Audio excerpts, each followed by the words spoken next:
Stylo, moi je suis quelqu'un de déterminé, c'est bon, c'est stylo quoi. Alors moi c'est Charles, j'ai 18 ans et je suis engagé au collège François Seligman à Paris, dans le 10e arrondissement depuis le mois de novembre.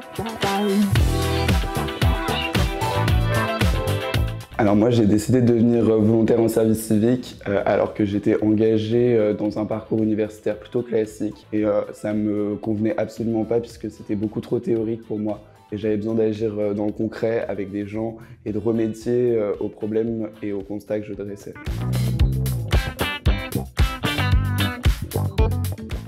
Pour moi, le mot qui définirait le mieux cette mission, c'est l'humain. Si j'ai choisi ce mot, c'est parce qu'on est en permanence en train de relationner, que ce soit avec l'équipe de ZUPDECO, avec les élèves ou avec l'équipe pédagogique de l'établissement, afin d'accompagner au mieux possible les élèves dans leur parcours scolaire. L'expérience ZUPDECO permet de développer son sens professionnel donc en tout point de vue. Au-delà de ça, ça permet de relationner en équipe et relationner auprès des enfants, des élèves. Donc ça développe fortement son sens pédagogique. Les conseils que je pourrais donner à quelqu'un qui souhaite s'engager en mission de service civique chez ZUPDECO, c'est d'avoir une personnalité plutôt sociable, d'être plutôt patient aussi et de savoir s'organiser, ouais, d'être quelqu'un d'assez organisé. L'anecdote que j'aimerais vous partager, c'est celle de ma première séance de tutorat avec des élèves.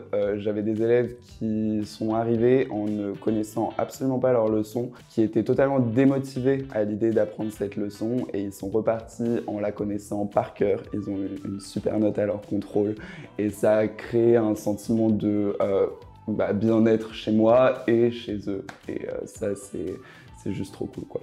Voilà. Mathématiques, déjà les calculs, c'est assez compliqué maths, on va pas compliquer. La troisième. Poésie. Le CDI, il y a beaucoup plus de ressources au CDI, alors qu'une salle de permanence, on joue juste au morpion, on ne fait pas grand chose d'autre.